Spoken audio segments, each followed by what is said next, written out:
tiny alien Wolfgirl.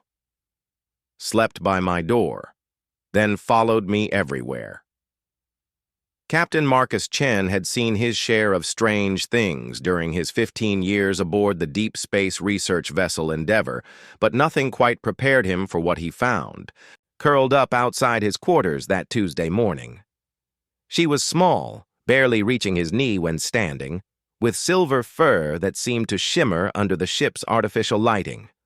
Her ears were pointed like a wolf's, twitching slightly, as she slept, and a bushy tail curled protectively around her diminutive form. Most remarkably, she wore what appeared to be a makeshift uniform fashioned from scraps of ship fabric, complete with tiny insignia that Marcus didn't recognize. "Hey there, little one," Marcus whispered, crouching down slowly. The creature's eyes snapped open, revealing brilliant amber irises that held an intelligence far beyond what he'd expected. She scrambled backward against the bulkhead, chittering in what sounded like a complex language. Marcus held up his hands peacefully. "It's okay. I won't hurt you." The universal translator in his comm unit crackled to life after a moment. "Please, no harm. Lost pack. Cold." "You're lost?" Marcus asked gently. The tiny being nodded vigorously, her ears drooping with what appeared to be sadness. Over the following days, Marcus learned her name was Kira, though the pronunciation involved several consonant clicks his human tongue couldn't quite master. She was a Lupari, a species from the Outer Rim territories that had somehow ended up aboard their ship during their last supply run. Her people lived in tight-knit packs, and being separated had left her traumatized and alone. What started as simple kindness, sharing his rations and giving her a corner of his quarters to sleep in, quickly evolved into something more profound. Kira proved to be remarkably intelligent, picking up standard Terran within days and demonstrating an uncanny ability to understand ship operations despite her size. "She's incredibly bright," Chief Science Officer Dr. Sarah Kim observed during one of their daily briefings. "Her neural patterns suggest problem-solving capabilities that rival our best tactical officers." But it was Kira's unwavering loyalty that truly amazed the crew. She followed Marcus everywhere, perched on his shoulder, during bridge duty, sitting attentively during meetings, even accompanying him to the observation deck during his off hours. The tiny Lupari had somehow appointed herself as his personal guardian. The crew initially found it amusing. This giant of a man followed everywhere by a creature no bigger than a house cat.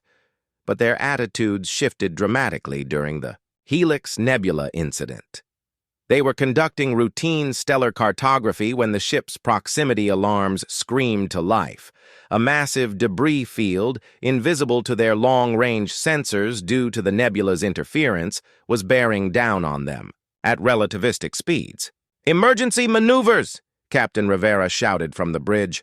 "All hands brace for—" The lights flickered and died as a chunk of ancient metal tore through their hull, severing primary power conduits.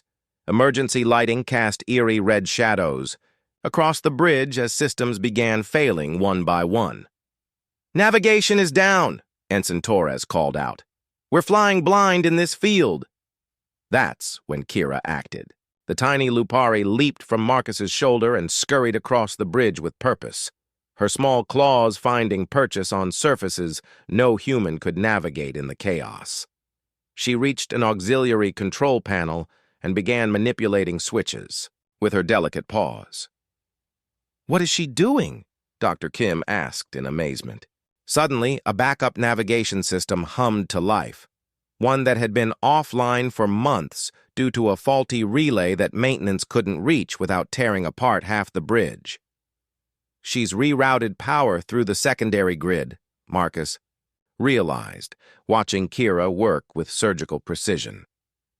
"That junction has been dead since our last overhaul." With navigation restored, they successfully maneuvered through the debris field. Later analysis showed that Kira had somehow memorized the ship's entire electrical schematic simply by observing daily operations, a feat that should have been impossible for someone who'd only been aboard for 3 weeks. Her people don't just live in packs for social reasons, Dr. Kim explained to Marcus afterward. They're symbiotic problem solvers. Each member specializes in different aspects of survival, but they can adapt to fill any role their pack needs. She's literally evolved to become whatever you need most. As word of Kira's actions spread, the crew's perspective shifted entirely. She wasn't just Marcus's pet or companion, she was family. The tiny Lupari had chosen to make the Endeavor her pack, with Marcus as her alpha. 6 months later, when they finally made contact with a Lupari trade vessel, the reunion was bittersweet. Kira's original pack had been searching for her desperately, and their joy at finding her alive was palpable. But when offered the chance to return home, Kira made her choice clear. "My pack," she said in perfect standard, her small hand resting on Marcus's shoulder, "is here now." The Lupari captain, a grizzled veteran named Korath, studied the unlikely pair with wise eyes. "The bond choice is sacred among our people," he said. "She has chosen her path." As the Lupari vessel departed, Marcus felt Kira's weight settle familiarly on his shoulder. Around them, the crew of the Endeavor went about their duties, each acknowledging their smallest member with respectful nods and gentle words. "So," Marcus said quietly, "ready for the next adventure, little guardian?" Kira's amber eyes gleamed with contentment. "Always, Alpha Marcus. My pack goes where you go." In the vast emptiness of space, among creatures of 100 different worlds, humanity had gained something precious, not through conquest or diplomacy, but through simple kindness. And sometimes, that's all it takes to change the universe, one small act of compassion at a time. The Endeavor sailed on through the stars, its crew a little larger, a little stranger, and infinitely stronger for the tiny Wolfgirl who had chosen to make them her home.